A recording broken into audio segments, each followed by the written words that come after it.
الله ربي والإسلام ديني ومحمدا رسول الله ويقيني. Bapak Ibu yang dimuliakan Allah, ibu-ibu ada? Ada juga. Oh, ada tenda khusus ibu-ibu di luar. Cuman saya tak bisa menengok karena kaca ini. Kami dalam kaca. Ibu-ibu di luar menengok kami di dalam ni macam ikan dalam akuarium. Hebat masjid kita, kaca keliling. Masya Allah, tabarakallah. Katanya dalam hadis disebut orang di surga itu di dalam bisa menengok keluar, di luar bisa menengok ke dalam. Agak-agaknya nanti kita di surga begitu. Yang di luar bisa nengok dalam, yang luar bisa nengok keluar. Cuman karena kaca ini bukan kaca surga, jadi agak-agak gelap sedikit. Tapi nikmat surga itu mala a'yunun ra'at a'dadtu li'ibadiyas salihin. Aku siapkan, kata Allah, untuk hamba-hambaku yang saleh, mala a'yunun ra'at, belum pernah ditengok mata, wala udhunun sami'at, belum pernah didengar telinga, wala khatara ala qalbi bashar, belum pernah didengar oleh hati, belum pernah dipandang mata, belum pernah terlintas dan terbetik di pikiran manusia. Itulah surga. Kalau pernah kau bayangkan, kau pikirkan, bukan surga, karena dia adalah kejutan yang akan diberikan Allah pada orang yang beriman. Mudah-mudahan kita mendapatkannya. Berat Pak Ustaz, mau masuk surga bangunnya harus jam 4. Ya, yang namanya berat itu tentulah balasannya sesuai. Surga kalau ringan tentu ceret, kipas angin. Ini berat, tapi bagi orang yang sudah terbiasa, kata orang Melayu, alah bisa karena biasa. Dibiasakan bangun. Yang mau bangun jam berapa? Jam 4. Bagus. Jam 4 bangun, azan subuh 4.38. Masih bisa saya tahajud kalau jam 4 Pak Ustaz. Sebelum azan subuh berkumandang masih bisa tahajud. Sama seperti pepatah anak muda, sebelum janur kuning melintang masih milik bersama, kalau tidak dipinang orang. Karena kalau sudah dipinang tak boleh, kata Nabi SAW, la yahillu li muslimin ayyakhtiba fawqa khitbati akhih. Tak boleh meminang anak gadis yang sudah dipinang orang lain. Bapak-bapak yang anak gadisnya sudah dipinang, datang anak muda lain meminang, lalu kau robah gara-gara mahalnya lebih tinggi, tak boleh. Pak, saya mau minang anak bapak, sudah dipinang orang. Berapa dia kemarin ngasih DP? Emang mobil. Oleh sebab itu, maka sebelum azan subuh berkumandang, jam berapapun bangun, sempatkanlah bertahajud. Berjumpalah ulama tasawuf dengan ulama fikih. Apa beda ulama tasawuf dengan ulama fikih? Ulama fikih bercerita tentang zakat, puasa, haji, rukun, syarat, haram, makruh, mubah, sunat, sunat muakkad. Sedangkan ulama tasawuf bercerita tentang masalah hati, hasad, dengki, riya, sum'ah. Bagaimana obatnya? Ridha, tawakal, qanaah, rendah hati, tawadhu, zikir, taubat, ta'alli, tajalli. Ulama tasawuf biasanya tak populer, tak masyhur. Ulama fikih hebat, pengajian ramai. Lalu kemudian meninggallah ulama tasawuf. Ulama fikih yang hebat meninggal, mati. Ulama tasawuf masih lagi hidup, dipanjangkan Allah umur. Bermimpi malam itu berjumpa dengan ulama fikih yang populer, yang masyhur, yang banyak jamaah. Wahai ulama fikih, ya, dulu engkau pernah menjabat sebagai mufti hebat, banyak murid, banyak jamaah, betul. Apa yang kau temukan di akhirat? Apa yang kau lihat setelah menghadap Allah? Lalu ulama fikih itu mengambil debu, diletakkannya di tapak tangan, dihembusnya. Begitulah kepopuleran jamaah harum semerbak nama, tak berkesan apa-apa. Yang tinggal hanya 2 rakaat di tengah malam, usolli sunnat tahajud raka'ataini lillahi ta'ala. Allahu Akbar. Ustaz sedang menyindir siapa? Menyindir diri saya sendiri. Hai Abdul Somad, follower itu tak bisa menolong di hadapan Allah.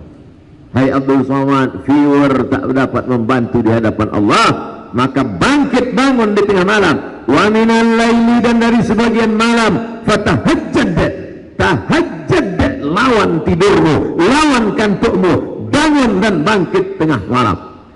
Beli jam waker, pulang dari sini singgah ke toko jam, beli. Pak, ada jam yang model apa? Yang kira-kira 10 menit tak bangun bisa menyipak. Bangun kita bangkit. Ini tujuannya tak lain tak bukan adalah untuk merebut keberkahan-keberkahan, karena malaikat sudah menurunkan berkah. Bagaimana cara mengambil berkah? Maka siapa yang paling awal bangunnya, dia yang paling banyak berkahnya. Abdul Somad hanya pandai ngomong ceramah saja, mari bangun. Rupanya dia pun bangun jam 4. Sedangkan jamaah rupanya lebih awal lagi. Ustaz ngajak bangun lebih cepat. Kenapa Ustaz pun lambat? Saya tadi malam ceramah. Ada alasannya kan? Ada 1000 dalil untuk beramal, tapi jangan lupa setan menyediakan 1001 dalil untuk tidak beramal. Ada 1000 ayat hadis untuk beramal, tapi setan menyediakan 1001 hujah untuk supaya bagaimana kita tidak beramal. Kau kenapa tak tahajud? Subuh, zuhur, asar, maghrib, isya cukup. Tapi kenapa tak tahajud? Masih syukur aku sembahyang, tetanggaku nggak sembahyang lagi. Setan selalu membisikkan, allazi waswisu fi sudurin nas minal jinnati wan nas. Ternyata yang berbisik ini bukan cuma setan, bukan cuma jin, tapi minal jinnati wan nas, manusia pun. Ente nggak usah terlalu rajin-rajin kali, nggak usah pakai tahajud, pakai witir, pakai sholat taubat. Sholat wajib aja, subuh, zuhur, asar, maghrib, isya, udah. Kita nanti masuk surga di emperan pun udah cukup lah. Apa yang ke tengah-tengah kali? Kalau jumpa gini bagaimana? Hei setan, cukuplah kita mengajak orang berbuat baik. Kalau tak bisa untuk mengajak orang buat baik, jangan menghalangi orang buat baik. Betul? Oleh sebab itu maka selalu ada niat. Maka niat, azam, tekad kuat di bulan Muharram ini memang betul-betul hijrah. Hijrah dari apa? Hijrah dari maksiat kepada taat.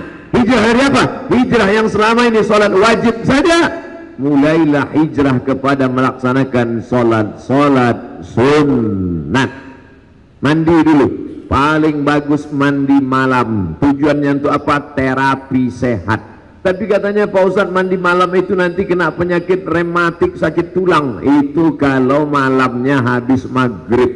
Bahkan ada sebagian orang habis maghrib mandi kulitnya biru-biru, dicubit setan.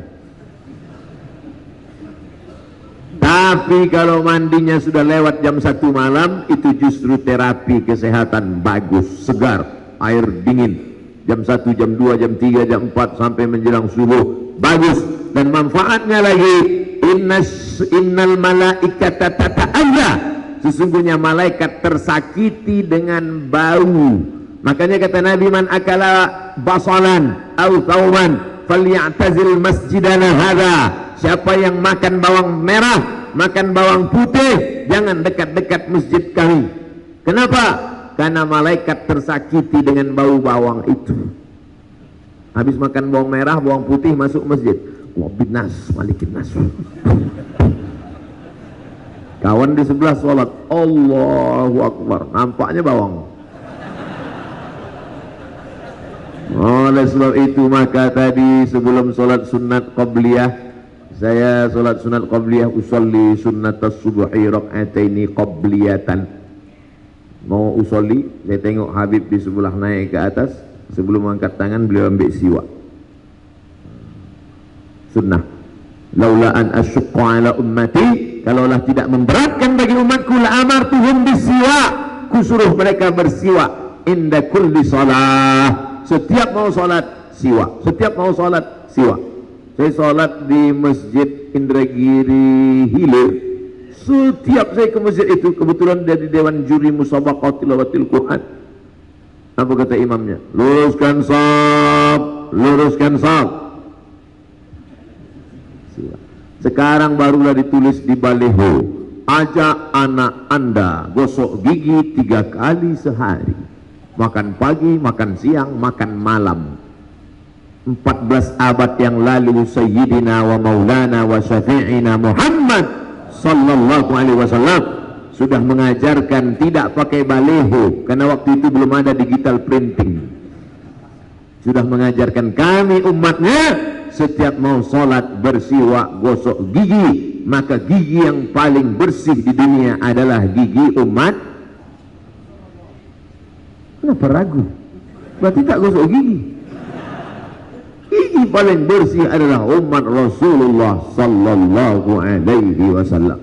Bangga kita ketika zaman itu umat primitif, tidak mengenal air, tidak tahu bersuci.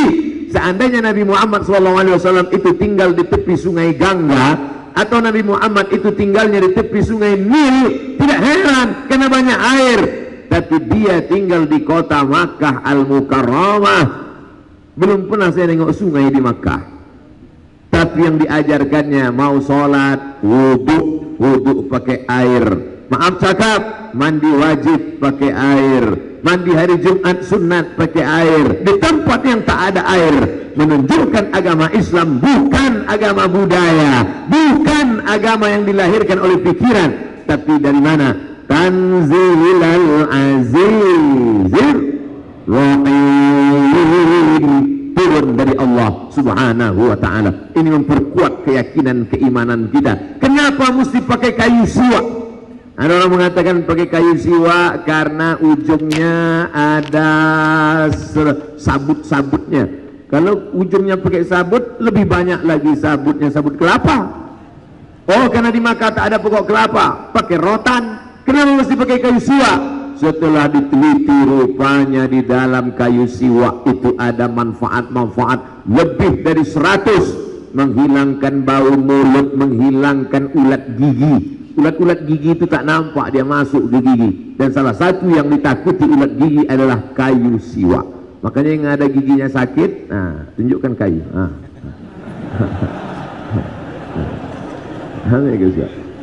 Kau macam-macam cucuk kan. Dari kecil anak-anak kita ajarkan. Saya Pak Ustadz nggak mau pakai gosok gini Pak Ustadz. Sekarang sudah ada namanya pasta gigi siwak. Pakailah siwak F. Oh, ujung-ujungnya Ustadz mau jualannya. Saya tidak ada hubungan dengan perusahaan siwak ini, tapi saya ingin supaya umat Islam memajukan produk umat Islam. Karena kalau kau beli produk umat Islam, dia dapat untung, dia akan berzakat, dia akan bersedekah, dia akan menyediakan beasiswa untuk anak-anak umat Islam. Maka uang kita berputar di antara umat yang bersyahadat asyhadu an la ilaha illallah wa asyhadu anna muhammadan Rasulullah. Kalau satu kali pakai pasta gigi, kira-kira kalau sekali oles pasta gigi itu pagi berapa ya? Karena kita, sebetulnya agak mahal nih, tapi karena kita udah lama berkawan, 100 rupiah aja lah. 100 rupiah.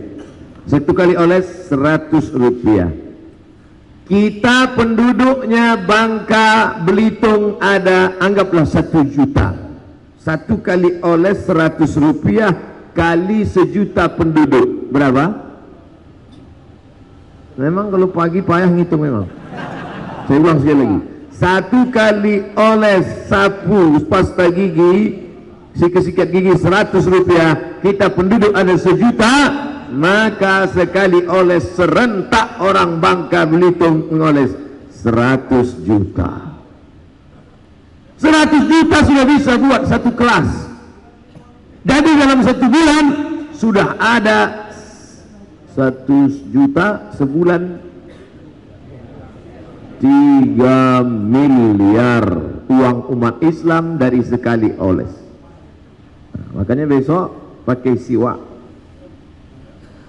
maka uang beredar di antara umat Islam. 3M itu kalau dibelikan cincau, masukkan ke kolam renang, berenang kita ramai-ramai. Menyelam sambil minum cincau lah. Oh, minum air. Saudara yang dimuliakan Allah semua, jangan bayangkan sekarang menetes air liur. Saudara yang dimuliakan Allah Subhanahu wa taala. Oleh sebab itu maka ini adalah pelajaran penting bahwa kita mesti melaksanakan alaikum bisunnati, ikuti sunnahku, wa sunnatil khulafa'ir rasyidin, ikuti sunnah khulafa'ir rasyidin al-mahdiyyin min ba'di, setelah aku mati, kata Nabi, abdu 'alaiha bin nawazil, gigit pakai gigi geraham. Sunnah artinya kebiasaan.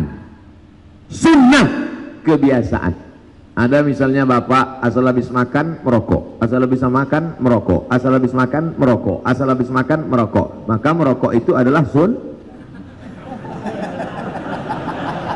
tapi bukan sunnah Nabi. Sunnah siapa? Sunnah bapak itulah. Ada ibu-ibu asal mau pergi ke pasar pakai lipstik, asal mau pergi pakai lipstik, asal mau pergi pakai lipstik. Maka pakai lipstik itu adalah sunnah. Tapi bukan sunnah Nabi, sunnah mak-mak. Maka sunnah artinya kebiasaan. Kebiasaan Nabi yang diikut oleh sahabat-sahabat Nabi, diikuti oleh tabi'in, diikuti oleh ulama, sampailah ke guru kita, sampai ke kita. Itu sunnah. Cuman ada kadang orang ini ikut sunnah 20%, ada 50%, tapi ada yang sampai 100%. Sampai cara pakai pecinya, pakai bajunya, pakai tongkatnya, pakai cincinnya, mengikut sunnah. Coba tengok habaib pakai tongkat. Saya heran, kenapa habaib masih muda pakai tongkat? Ini yang style apa gaya-gaya aja? Rupanya Nabi SAW pakai tongkat, pakai cincin, mereka diletakkannya di kelingking.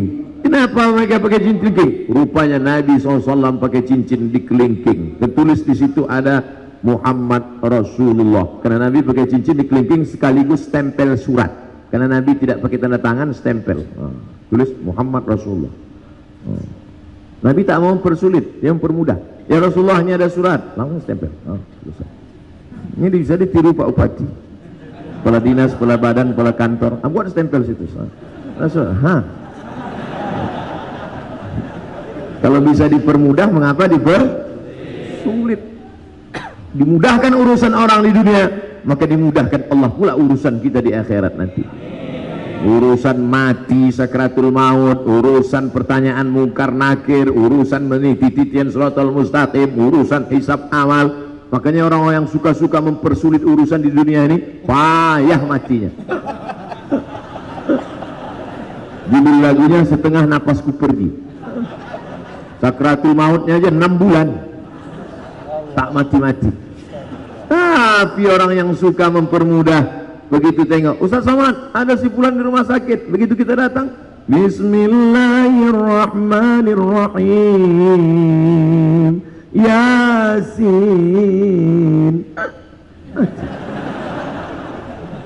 Alhamdulillah Ustaz Somad. Begitu Ustaz tadi datang, langsung mati jadi.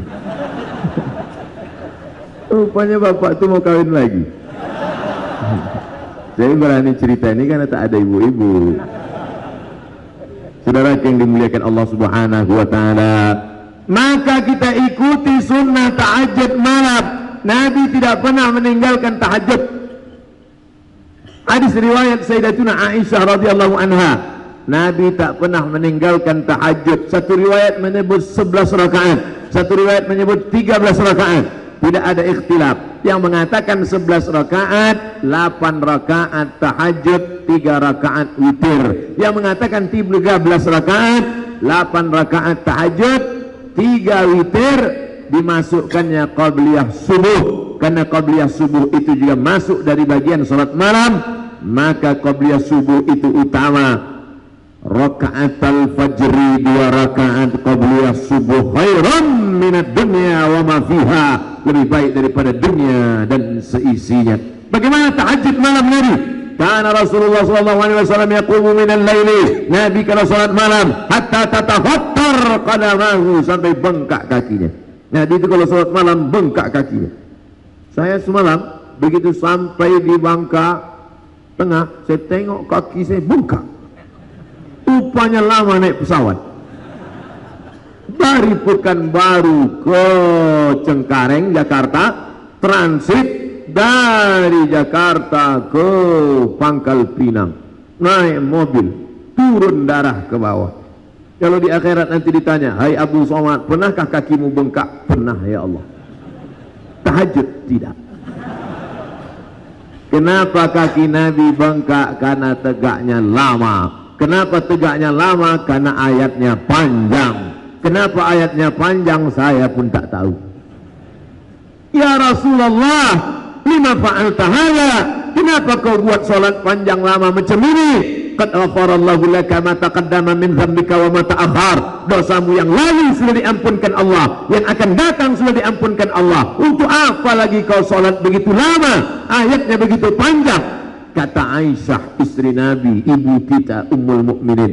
Apa jawab Nabi sallallahu alaihi wasallam? Afala akuna 'abdan syakura? Aku ingin menjadi hamba Allah yang bersyukur. Harus betul hurufnya, bukan bercukur. Marilah kita bercukur. Habis bercukur.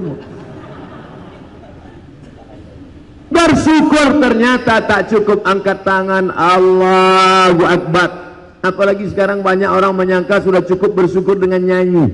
Alhamdulillah wa syukrulillah.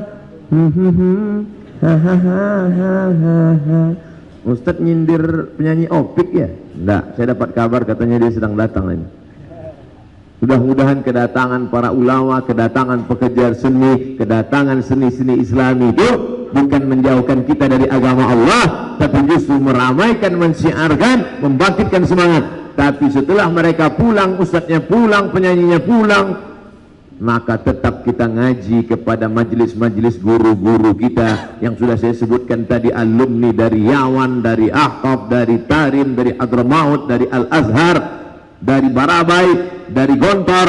Semua kita ramaikan majelis-majelis ilmu insyaallah. Amin. Janji? Jangan ada dusta di antara kita, apalagi janjinya di dalam masjid.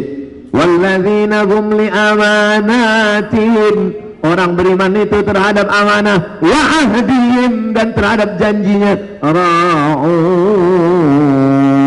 mereka selalu menunaikan janji. Makanya lebih hebat mana, sumpah atau janji?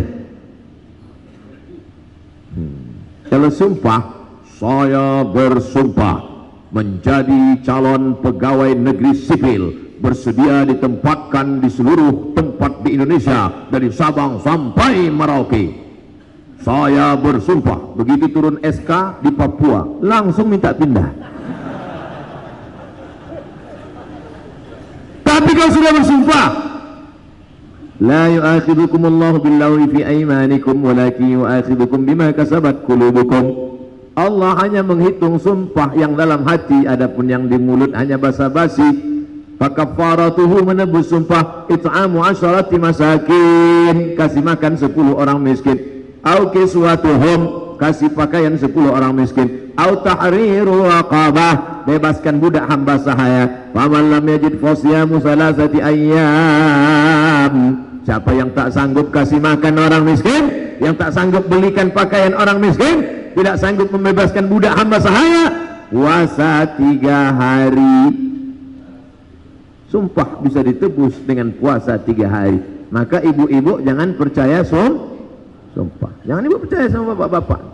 Adinda, sampai mati abang gak akan nikah lagi. Sumpah katanya.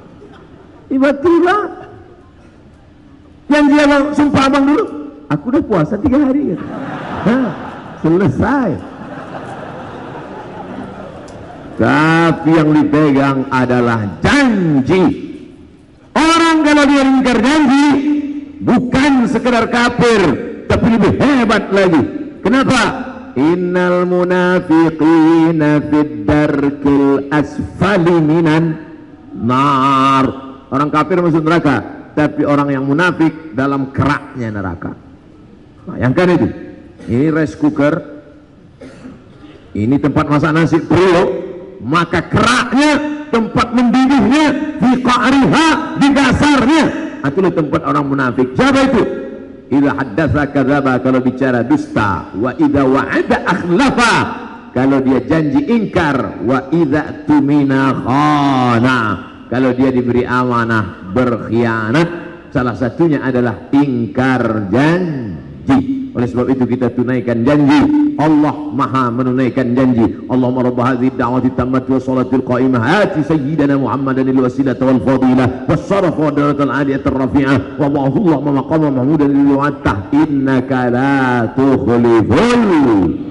Siapa yang membaca doa ini selesai azan, halat lahu syafaati, dijawabnya azan, ditutupnya dengan doa ini, halat lahu syafaati, wajib dia mendapatkan syafaatku pada hari kiamat. Mudah-mudahan kita ini semua termasuk yang mendapatkan syafaat. Allahumma rabb hadhihi ad-da'wati tammati was salatil qa'imah ati sayyidina Muhammadan al-wasilata wal fadilah was-sharafa wa darajatal 'aliyatir rafi'ah wa ba'athu Allahumma maqama mahmudan alladhi wa'adtah innaka la tukhliful mi'ad. Yang hafal, yang tak hafal